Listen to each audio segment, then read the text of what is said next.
Welcome back. With me tonight, host of News and Views, Joel Heitkamp. Joel, always great to have you here. Last week, you and I had a chance to sort of preview the governor's budget address. Now I want to do a quick recap. Before we do, I've got a clip of you. You make some videos sometimes over at KFG. I want to play this clip for the audience and get some comments. So guys, if we can roll this clip, please. Sure. I gave some advice to my old Democratic counterparts as to the governor's budget. I said, when you come into session in January, walk in the chamber, say we accept the governor's budget, pass a motion to pass that budget, then pass a motion to adjourn the legislative session as a whole. Save the people of North Dakota 80 days of $300 and some thousand and above costs. Of course, they knew they weren't going to do that. They thought I was stupid and absolutely losing my marbles. But the truth is, it's the most Democratic budget I've ever seen in my life. It is. All the conservatives on the Republican side are going to say words to you like, well, it's only one-time spending.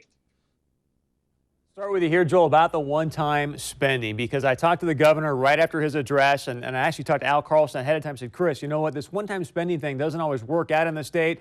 I addressed that with the governor in an interview. You said, Chris, if I said one-time spending, it's one-time spending. Are you calling Governor Jack Dalrymple a liar in what you just said? Well, it's one-time spending session after session after session, which in many ways is no problem. What he's trying to get at is the fact that it's not ingrained in the budget to where next time it necessarily has to be in the budget. But I'll tell you this, Chris, I've got two daughters, both of them grown women right now. If I gave them each every time $500, then $500, then $500, they're going to come to expect that $500. But you also hear the western part of the state crying for money around. The one thing I think that he did really well, and you and I talked about this last week, is he's changing that funding formula so the counties, the political townships get more of this money.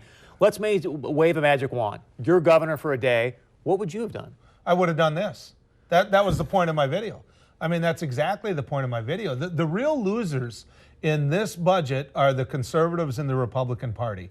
They're the ones who haven't been able to rein in the growth of state government, whether they want to admit there's new FTEs in this budget. You saw them. You went through the budget. They haven't been able to rein in spending.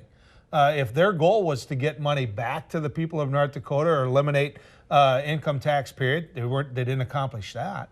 And so the real losers are the ones that really have tried to put a handle out. When I left state government, we were talking about state budgets of $5 billion a year, and half of that was human services, Medicare, those type of things.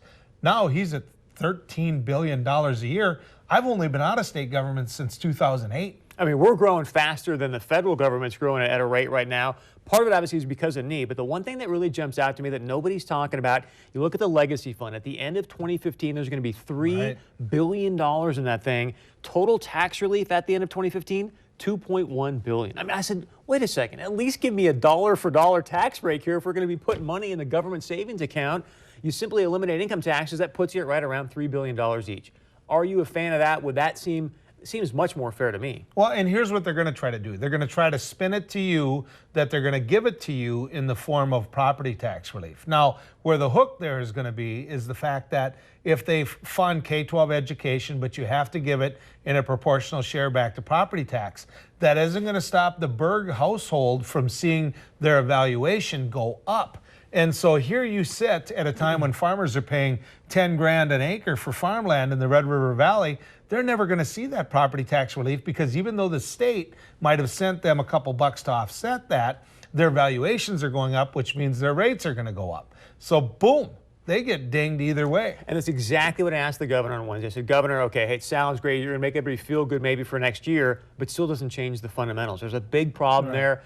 Again, you're governor for a day. What would you do to change the fundamentals of property tax in the state so it finally starts to give people real relief? You've got to cross that threshold that you never wanted to cross, which is you always said as a state, and this is where the conservatives are going to have a problem again. Property tax is a local issue. It's not a state issue. Well, Governor Dalrymple, Governor Holden before him already delved into property tax. And so they really did make it more of a state issue. Al Carlson doesn't like that. Curly Haugland doesn't like that. The fact is, it's at your doorstep. So unless you tie it to evaluations, unless you go in and actually get into the methodology used to evaluate, which again, now you've involved yourself more in property tax, which is a real dead-end street for the conservatives. You know what I laugh at? Remember the old Keep It Local organization? Yeah, they're toast. you go. They're toast. Well, I mean, yeah, it's like even the state came out and said, hey, keep it local, keep it local. Now you've got the state essentially doing what you said last week, because you mentioned, Chris, let that state just take care of all education K through 12 funding.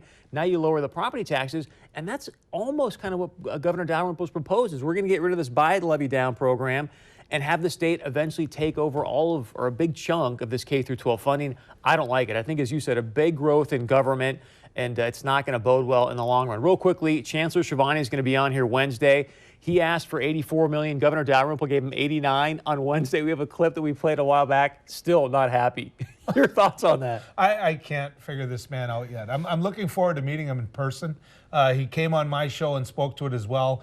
Complained about the new FTEs. My theory was he was asking for that many FTEs, hoping the governor gave him half. Instead, he gave him a bunch of new buildings, a bunch of new funding. I just don't see that. This is where a real war is going to be.